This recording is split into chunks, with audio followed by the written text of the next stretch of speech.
Hello बच्चों, कैसे हैं आप। ओझा क्लासेस में आपका बहुत स्वागत है और अभिनंदन है। ठीक है, आइए क्लास 10th का चैप्टर नंबर 5 अरिथमेटिक प्रोग्रेशन का एक्सरसाइज 5.2 का क्वेश्चन 11 to 20 कराएंगे। तो आइए क्वेश्चन नंबर 11 देखते हैं, बहुत आसान तरीके से समझिएगा। क्वेश्चन क्या कह रहा है कि which term of the AP 3,15,27 39 will be 132 more then it's 54th term. मतलब कि कह रहा है कि ऐसा इस एपी का ऐसा कौन सा टर्म होगा जो 54th टर्म दिया उससे 132 ज़्यादा होगा। तो आइए समझते हैं। सॉल्यूशन देखिए, सबसे पहले हमको 54th टर्म का हमको निकालना होगा। कितना होगा, यानी कि A54 निकालना होगा। ये मेरा कितना होगा इसमें से।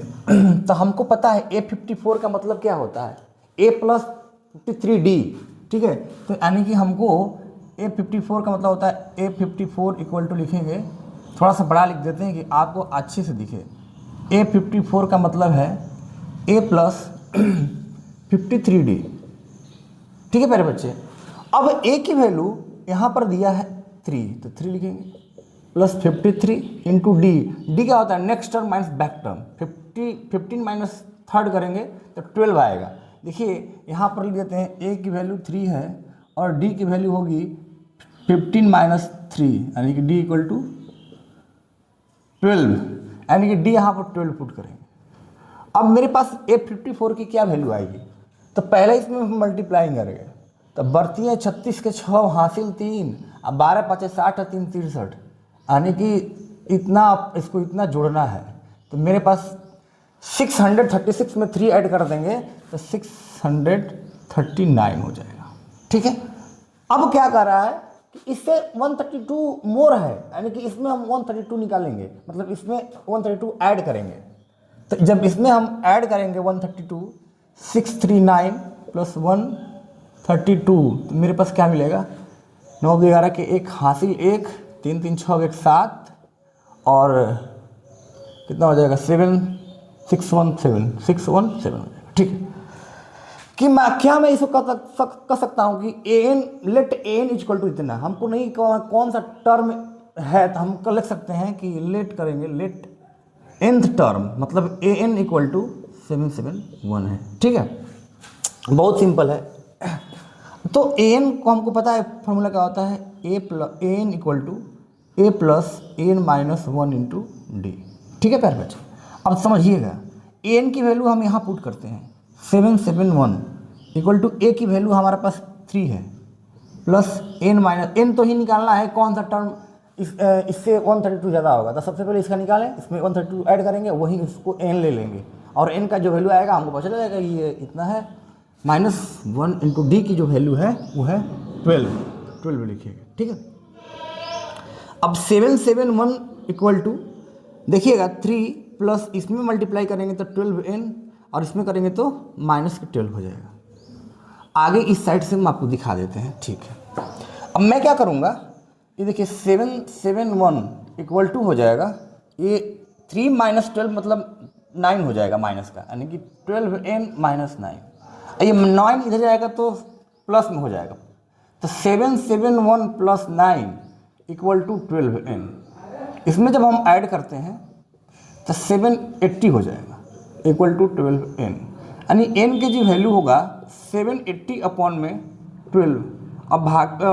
अब इसमें डिवाइड कीजिए, देखिएगा बरछक 72 6 और 12 × 5 = 60। ठीक है, n की जो वैल्यू होगी वो 65 हो जाएगी। ठीक है, तो हम कह सकते हैं कि 65th term 65 terms of AP is 132 more than 54th term. ठीक है, तो this is your answer. I think you have to understand this. आप समझ रहे होंगे। आइए क्वेश्चन नंबर हम लोग 12 देखते हैं।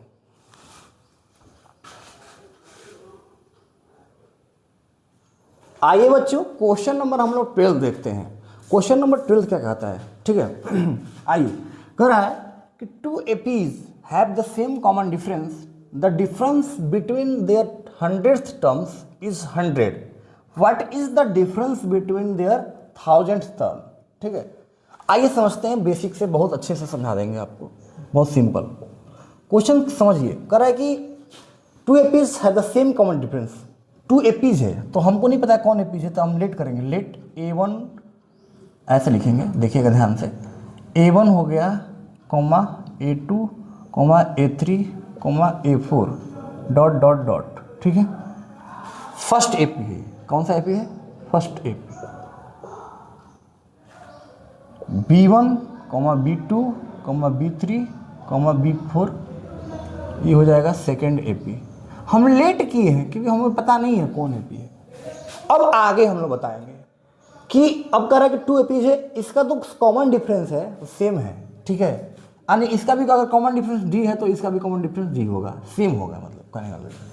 अच्छा, अब इन दोनों का जो 100th टर्म का जो डिफरेंस है, the difference between their 100th term is 100, यानी इसका हमको 100th टर्म निकालेंगे।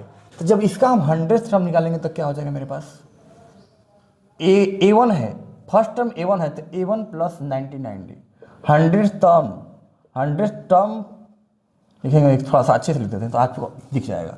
100th term of first AP तो हो जाएगा A1 plus 99D, 100th term A1 plus 99D। और सेकेंड एपी का क्या हो जाएगा, 100th टर्म। अब सेकेंड एपी का क्या हो जाएगा, सेकेंड एपी का 100th term B1 plus 99D, क्योंकि डी कॉमन डिफरेंस दोनों में सेम है इसलिए डी लिख दिया गया, ठीक। अब इन दोनों का डिफरेंस दिया है, क्वेश्चन ऐसे दिया है कि A1 plus 99D minus B1 plus 99D equal to 100 दिया है, देखो ध्यान से 100, ठीक है। तो A1 प्लस 99D माइनस करोगे तो B1 हो जाएगा, ये माइनस हो जाएगा तो माइनस 99D हो जाएगा और ये हो जाएगा 100। देखो 99D प्लस 99D कट जाएगा, यानी मेरे पास A1 minus B1 equal to 100 होगा, देख रहे हो ध्यान से। अब हमको निकालना क्या है, हमें निकालना है प्यारे बच्चे, ये लिखने के बाद इसको नीचे लिखेंगे, देन अब उसके बाद इसको नीचे इसके, ठीक है। हम क्या करेंगे समझिए, हमको निकालना है इसका डिफरेंस किसका, 1000 टर्म का। तो 1000 टर्म का जब हम फर्स्ट एपी का निकालेंगे, 1000 टर्म निकालेंगे तो क्या हो जाएगा, A plus 99D, A1 plus, कहें कि A1 है 999D हो जाएगा, ठीक है। और B1 का निकालेंगे तो इसका हो जाएगा 100 टर्म में फर्स्ट एपी लिख देंगे, फर्स्ट एपी 1000 टर्म में फर्स्ट एपी, और 1000 टर्म ऑफ सेकेंड एपी तो लिख दिया जाएगा B1 प्लस 999D हो जाएगा। ये बेसिक चीज़ें हैं, आपको समझ में आना चाहिए। और इसका डिफरेंस निकालना है, मतलब हमको A1 plus 999D minus B1 plus 999D कितना होगा, यही तो निकालना है, ठीक है, यही निकालना है हमको। तो सबसे पहले इसको ऐसे करेंगे, A1 प्लस 999D ये माइनस B1 हो जाएगा और ये माइनस प्लस माइनस हो जाएगा 999D। अब ध्यान से देखेंगे तो ये कैंसिल आउट हो जाएगा, मेरे पास A1 माइनस ये B1 है, B1 हो जाएगा, ठीक है। और A1 माइनस B1 हमको पता है कितना है, 100, कितना हो जाएगा 100, यानी कि हम कह सकते हैं कि मेरा जो डिफरेंस होगा देयर 1000 टर्म का वो 100 होगा। सो लिख देंगे, so different between their 1000 terms equal to 100, ठीक है। सो पहले इसको देन इसको नीचे इसको, ठीक है। आइए क्वेश्चन नंबर हम 13 देखते हैं।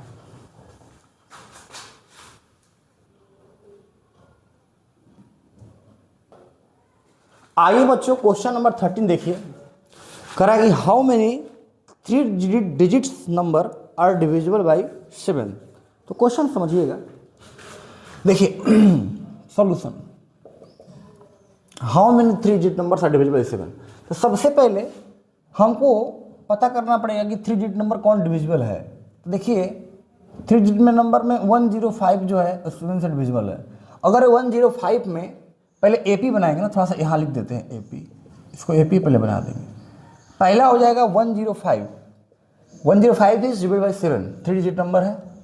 उसके बाद इसमें 7 ऐड करेंगे तो 1112 हो जाएगा, फिर इसमें 7 ऐड करेंगे तो 119 हो जाएगा, फिर इसमें ऐड करेंगे तो 126 हो जाएगा। ऐसे करते करते आपको 994 तक डिविजिबिलिटी मिल जाएगी 7 की। 3 डिजिट नंबर इतना ही है टोटल। कुल कितने है ये बताना है।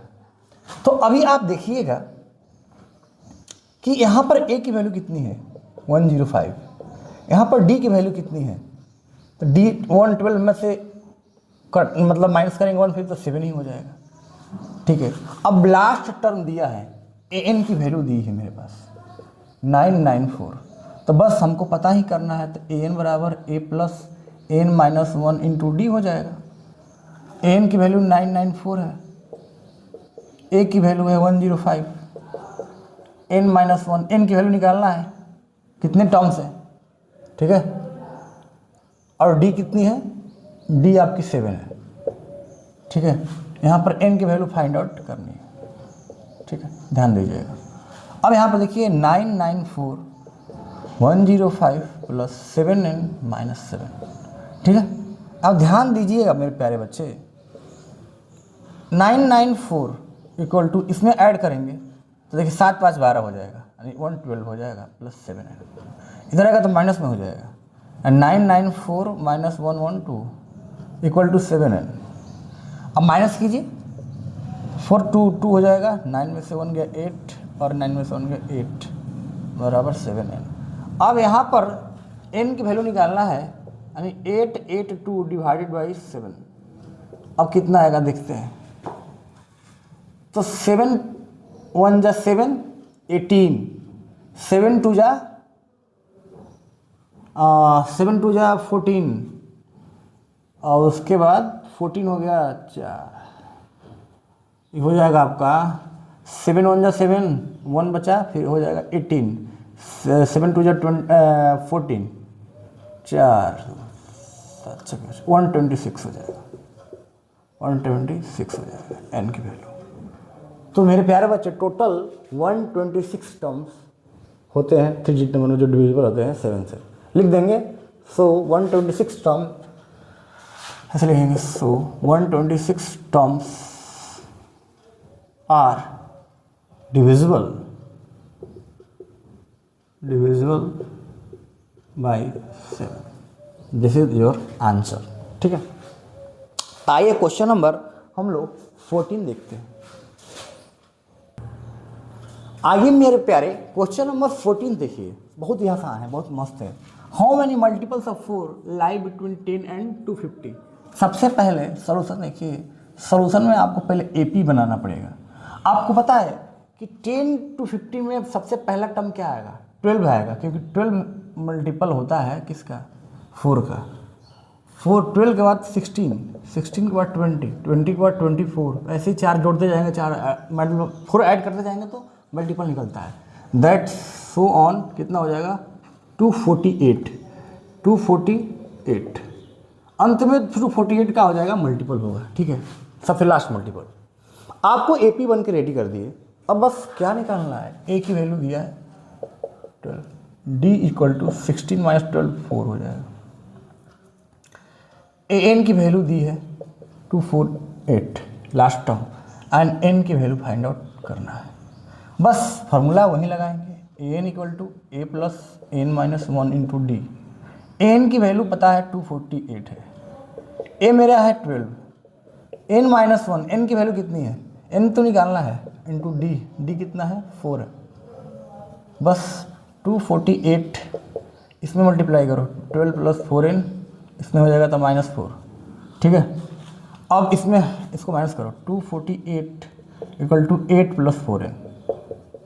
अब इधर आएगा तो माइनस में हो जाएगा, इसको ऐसे कर लेते हैं तो अच्छा लगता है। ठीक है, इधर आएगा तो 248 माइनस 8 इक्वल टू 4n, यानी कि इस जगह 240 इक्वल टू 4n, यानी n इक्वल टू 240 अपॉन 4, 4 से 24 60, n इक्वल टू यहाँ पर लिख देते हैं n इक्वल टू 60 आ गया। यानी टोटल नंबर सब लिखेंगे इसे, टोटल नंबर यानी 60 multiples of 4 lie between 10 and 250। That's it, question solve. कितना आसान है, बहुत आसान है यार, बनाओगे तुम मक्खन की तरह बना पाओगे। तो आइए हम लोग क्वेश्चन नंबर 15 देखते हैं। आइए बच्चों क्वेश्चन नंबर हम लोग 15 देखते हैं। समझिएगा, कह रहा है कि for what value of n are the nth terms of 2 APs। ये 2 APs दिया है, देखो ये और ये इक्वल होगा, मतलब कह रहा है कि n के किस वैल्यू पर जो इन दोनों का nth टर्म होगा वो इक्वल होगा। तो सबसे पहले हम लोग सोल्यूशन समझते हैं, बहुत सिंपल, बहुत बेस्ट और बहुत ही आसान तरीके से। हम इसका पहले इस AP का nth टर्म निकालेंगे। तो nth टर्म इसका nth टर्म क्या हो जाएगा, उसको लिखेंगे an1 से। an1 बराबर होगा a plus n minus 1 into D. ठीक है, यहाँ से an1, a की वैल्यू मेरे पास 63 है, प्लस n माइनस 1, n की तो वैल्यू हमको फाइंड आउट करना है। d की जो वैल्यू होगी 65 माइनस 63 2 हो जाएगी, यानी कि an1 इक्वल टू हो जाएगा 63 प्लस इसको मल्टीप्लाई 2n हो जाएगा, आई इसमें माइनस 2 हो जाएगा, यानी an1 इक्वल टू हो जाएगा 63 में से 63 में से 2 माइनस करेंगे तो 61 प्लस 2n1। यहाँ से मेरा एक वैल्यू n1 की यहाँ पर an1 आ गई। यहाँ पर nth टर्म निकालेंगे अब सेकेंड AP का। ये फर्स्ट AP था, फर्स्ट AP, और ये सेकेंड AP का क्या हो जाएगा, nth टर्म, nth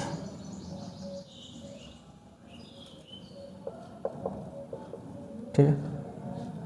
अब क्या होगा, an2 a plus n minus 1 into D. an2 equal हो जाएगा, समझिएगा, a की वैल्यू उसमें 3 है, n तो निकालना है, d कितना हो जाएगा 10 माइनस 3 7 हो जाएगा। ठीक है, और an2 निकालते हैं तो 3 प्लस 7n माइनस 7, an2 3 में से 7n माइनस हो जाएगा 4 हो जाएगा। और हमको दिया है कि भैया an1 इक्वल है an2 से, nth टर्म इक्वल दिया है, nth term equal, 2 APs equal, यानी nth टर्म दोनों का इक्वल है।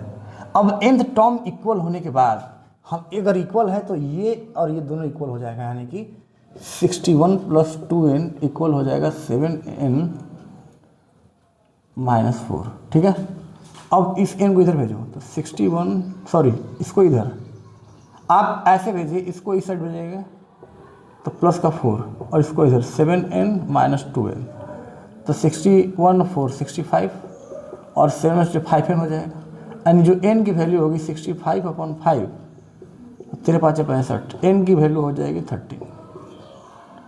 कहने का मतलब ये है कि n की वैल्यू 13 पर इन दोनों के जो है nth टर्म वो इक्वल हो जाएंगे। ठीक है, दिस इज योर आंसर। ठीक है, आइए बच्चों क्वेश्चन नंबर 16 देखिए। समझिएगा, बहुत ही आसान, बहुत ही मस्त है। Determine the AP whose third term is 16 and the 7th term exceeds the 5th term by 12। ठीक है, कह रहा है कि जो सेकंड टर्म है वो 16 है और 7th टर्म जो है ज़्यादा है 12 किससे, 5th टर्म से। बस समझिएगा, सॉल्यूशन से और इजीली आपको समझ में आ जाएगा। सबसे पहले थर्ड टर्म दिया है, मतलब a3 की वैल्यू दी है, a3 दिया है कितना 16, यानी a3 को हम a प्लस 2d लिख सकते हैं, बिल्कुल लिख सकते हैं सर। ठीक है, इसको ऐसी एज इट इज लिख देते हैं। अब आगे देखिए इस साइड, अब मेरे पास यहाँ समझिएगा, मेरे पास 7th टर्म जो है a7 है वो क्या है, ज़्यादा है, a5 से कितना ज़्यादा है, 12 ज़्यादा है। यही तो कह रहा है कि जो 7th टर्म है वो 12 ज़्यादा है किससे, 12 मोर देन 5th टर्म। ठीक है, यानी हम क्या कह सकते हैं कि a7 minus a5 equal to 12। अरे इसको इधर साइड ले जाए। अब यहाँ समझिएगा, क्या मैं a7 को a प्लस 6d लिख सकता हूँ, बिल्कुल, माइनस A5 को A+4D लिख सकता हूँ, बिल्कुल, इक्वल टू 12, A+6D, ये -A ये -4D हो जाएगा, इक्वल टू 12। ठीक है प्यारे बच्चे, अब ध्यान से देखिए, ये A+A माइनस A का टर्म 6D में से 4D माइनस होगा तो 2D इक्वल टू 12 हो जाएगा, और 2 6 जा 12, यानी कि D इक्वल टू 6 हो जाएगा। मेरे पास D की वैल्यू 6 आ गई, और यहाँ से अगर D की वैल्यू पुट कर देंगे तो A की वैल्यू आ जाएगी। तो देखिएगा A+2 इंटू D 6 है, इक्वल टू 16, यानी A इक्वल टू 16 माइनस 6 दूनी 12 हो जाएगी, इधर 12 आ जाएगा, 12 4, A की वैल्यू 4 आ गई। अब हमको क्या करना है, AP हमको लिखना है, AP डिटरमाइन करने से AP कैसे बनेगा देखिएगा। पहले फर्स्ट टर्म लिखिए, फर्स्ट टर्म 4 है, उसमें हम ऐड करते जाते हैं, तो फर्स्ट टर्म में ऐड करेंगे 6 तो कितना हो जाएगा, 6 4 10, 10 हो जाएगा। फिर 10 में 6 ऐड कर देंगे 16, 16 में 6 ऐड कर देंगे 22, 22 में ऐसे ऐड करते करते आपका AP फॉर्म हो जाएगा। तो दिस इज योर AP। ठीक है, ये होगा। आइए क्वेश्चन नंबर 17 देखते हैं, बहुत ही आसान। आइए बच्चों क्वेश्चन नंबर हम लोग 17 देखते हैं। क्वेश्चन क्या कह रहा है समझिएगा। Find the 20th term from the last term of the AP। ये AP दिया है और कह रहा है कि 20th टर्म निकालिए, लेकिन कहाँ से, लास्ट से। तो सबसे पहले हमको सोल्यूशन समझिएगा, निकल जाएगा। सोल्यूशन समझिए, अगर लास्ट कर रहा है मतलब इस साइड से हमको 20th टर्म निकालना है, 20th टर्म, ठीक है। तो ये तो लास्ट से करा था, ये तो फर्स्ट होगा, यानी कुछ यहाँ पर सेकेंड होगा, कुछ यहाँ पर थर्ड होगा, और ये लास्ट कहाँ होगा, ये होगा, 3 जो है लास्ट टर्म होगा। यानी कि हम ये कहें कि मेरा फर्स्ट टर्म क्या है, तो 253, A1 को A भी बोल सकते हैं। अच्छा, मेरे पास D की वैल्यू क्या हो जाएगा, तो मतलब कि अगला में से पीछे घटाएंगे, मतलब कि ये इसमें से 13 घटेगा तो -5 हो जाएगा, 8 - 13 इक्वल टू -5। ठीक है, अब समझिएगा, और मेरे पास A हो गया, D हो गया, और मेरे पास AN है, ठीक है बच्चे, मेरे पास AN है। मेरे पास AN दे दिया है, AN देखिएगा, AN 3 है, आपको कह रहे हैं। तो बस अब क्या करना है, हमको पता करना है कि भैया A20 क्या होगा। तो A20 A+90D होता है, आपको ध्यान होना चाहिए। और A मेरा 3 है, सॉरी A3 नहीं है, A 253 है, ये AN है, 253 हो जाएगा, प्लस 19D, D का वैल्यू कितना है, -5, यानी कि जो मेरा आंसर आएगा 253 माइनस, इसमें माइनस कर दें 19 5 95, तो इसमें माइनस कीजिए, 13 में से 5 गया 8, और रह गया ये 4 14, तो 158 आएगा मेरे ख्याल से। तो आपका 158 इज योर राइट आंसर हो जाएगा। A20 कितना आ जाएगा, 158। ठीक है बच्चे, आइए क्वेश्चन नंबर 18 देखते हैं। आइए बच्चों क्वेश्चन नंबर हम लोग 18 देखते हैं। ठीक है, समझिएगा, बहुत आसान।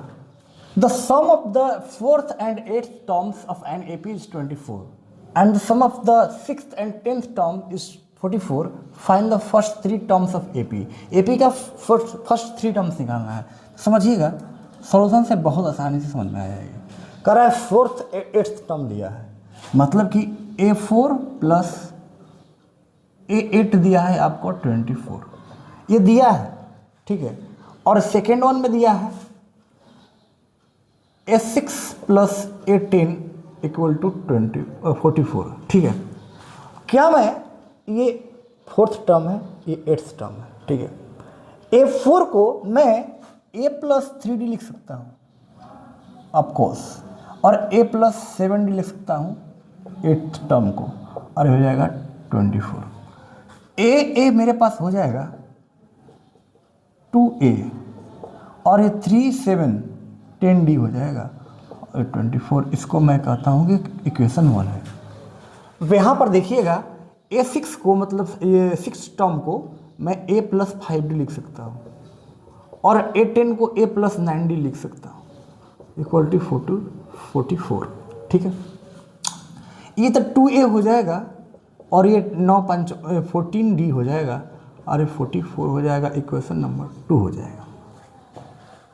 इक्वेशन 2 में इक्वेशन 1 को सब्ट्रैक्ट करने पर, ठीक है, सब्ट्रैक्ट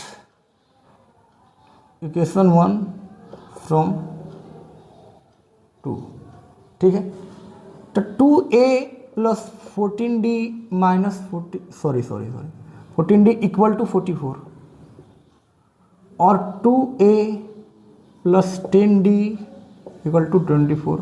जब सब्ट्रैक्ट करते हैं तो प्लस माइनस हो जाता है, यानी कि माइनस माइनस माइनस, ये कट गया। 14d में से 10d तो 4d हो जाएगा और 4 माइनस 4 0, 4 2 2 हो जाएगा, यानी 4 5 टाइम्स में चला जाएगा 20, 4 5 20, यानी d इक्वल टू कितना हो जाएगा 5। d मेरा 5 आ गया और a निकालना होगा। तो किसी भी इक्वेशन में या इसमें d की वैल्यू पुट करके a की वैल्यू निकालेंगे। तो यहाँ से देखिएगा 2a प्लस 10 इंटू डी की वैल्यू 5 है इक्वल टू 24। 2a प्लस 50 ध्यान से देखिएगा इक्वल टू 24, यानी 2a इक्वल टू 24 माइनस 50 हो जाएगा, यानी कि 2a इक्वल टू, अब देखिएगा 50 में से 24 घटाएंगे, देखिएगा तो ये 10 में से 4 गया 6 और 4 में से 2 गया 2 हो जाएगा माइनस के, और ये 13 टाइम्स चला जाएगा, यानी a इक्वल टू माइनस 13 हो जाएगा। मेरे पास ये है, d है। अगर मुझे AP बनाना होगा तो मैं AP क्या बनाऊँ? a की वैल्यू है माइनस 13, तो फर्स्ट टर्म तो मेरा माइनस 13 हो जाएगा, ठीक है। उसमें d ऐड करेंगे, मतलब 5 ऐड करेंगे, तो माइनस 13 में 5 ऐड करेंगे तो माइनस 8 हो जाएगा, और मेरा सेकेंड टर्म माइनस 8 हो जाएगा। फिर माइनस 8 में 5 ऐड करेंगे तो कितना हो जाएगा माइनस 3 हो जाएगा। ऐसे में जो नेक्स्ट 3 टर्म्स ही निकालना था मैंने आपको निकाल दिया, और आपका क्वेश्चन आंसर मतलब सोल्यूशन तैयार हो गया। देख रहे हैं कितना आसान, कितना सिंपल। अब आइए नेक्स्ट क्वेश्चन कराते हैं। 19 क्वेश्चन समझिएगा। आइए बच्चों क्वेश्चन नंबर 19 देखिए, VVI क्वेश्चन है, बहुत इंपॉर्टेंट क्वेश्चन है, समझिएगा। कह रहा है कि Subba Rao started work in 1995 at an annual salary of 5,000 rupees and received an increment of 200 rupees each year. In which year did his income reach 7,000 rupees. ठीक है, अब कह रहा है कि भैया 95 में जो उसका सैलरी था 5,000 रुपये था, लेकिन पर ईयर उसका सैलरी में इंक्रीमेंट हो रहा है, बढ़ रही है सैलरी। कितने रुपए का? 200 रुपये बढ़ रही है। तो कितने सालों में, मतलब नंबर ऑफ ईयर्स बताना है, कितने सालों में उसकी सैलरी 7,000 रुपीज़ हो जाएगी। तो समझिएगा। अब मान के चलिए कि 1995 मतलब 1995 में उसकी सैलरी थी 5,000 रुपीज़ थी, ठीक है, इतनी रुपीज़ थी उसके पास। 1996 में कितनी हो जाएगी? क्योंकि पर ईयर बढ़ रही है तो इसमें हो जाएगी इतनी रुपीज़, 200 बढ़ रही है, यानी 5,200 रुपीज़ हो जाएगी। उसी प्रकार से अगर हम कहें 1997 में कितनी हो जाएगी, तो सर आप कहेंगे इसमें 200 और जोड़ दीजिए तो 5,400 रुपीज़ हो जाएगी। ऐसे चलती रहेगी। तो मेरे पास एक AP फॉर्म हुआ। वो AP क्या हुआ सर? पहला 5,000 रुपीज़ होगा, सिर्फ 5,200 रुपीज़, फिर 5,400 रुपीज़, फिर 5,600 रुपीज़, ऐसे करते करते लास्ट में 7,000 हुआ होगा। That means you have to create your an AP। ठीक है, इसके बाद AP जैसे ही क्रिएट हो गया तो ऐसे ही मेरे माइंड में खट गया, अच्छा दिस इज और फर्स्ट टर्म। तो A मेरे पास फर्स्ट टर्म आ गया। देखते रहिए ना, क्या शर्माना है। और मेरे पास आपको पता है कि AN दिया है, लास्ट टर्म दिया है, यानी AN इक्वल टू दिया है 7,000 रुपीज़। मेरे पास D भी पता है 200, because if you subtract from this then this you get 200। अरे भैया 52 में 5 घटाइए तो दूसरा ना बचेगा, सीधी बात है। अब मेरे पास सब आ गया था। AN का फॉर्मूला लगाएंगे A plus N minus 1 into D. AN मेरा है 7,000, A मेरा है 5,000, N का वैल्यू निकालना है, D है मेरा 200। 7,000 rupees equal to 5,000 plus 200 N -200, इस साइड नहीं दिखेगा तो इस साइड में लिख देता हूँ। अब यहाँ से समझिएगा कि जब ये इसमें से घटेगा तो 7000 तो हो जाएगा, इक्वल टू 5000 में 200 घटा देंगे तो मेरे पास 4800 हो जाएगा टोटल, प्लस 200n। अब 7000 में से 4800 घटाएंगे इक्वल टू 200, तो मेरे पास ये तो 0 में से 0 गया 0, 0 में से 0 गया 0, ठीक है, 2 0 में से 2 0, अब उसको 10 में से 8 गया 2, और ये मेरा 6 में से 4 गया 2 हो जाएगा, इक्वल टू 200n, यानी n इक्वल टू हो जाएगा 2200 अपॉन में 200, 0 से 0 गया 0 से 0 गया, 11 2 21, यानी n की वैल्यू क्या हो जाएगी 11। तो कहने का मतलब ये है कि मेरे प्यारे बच्चे 11 ईयर्स में उसकी जो इनकम होगी लिख देंगे ऐसे, 11 years did his income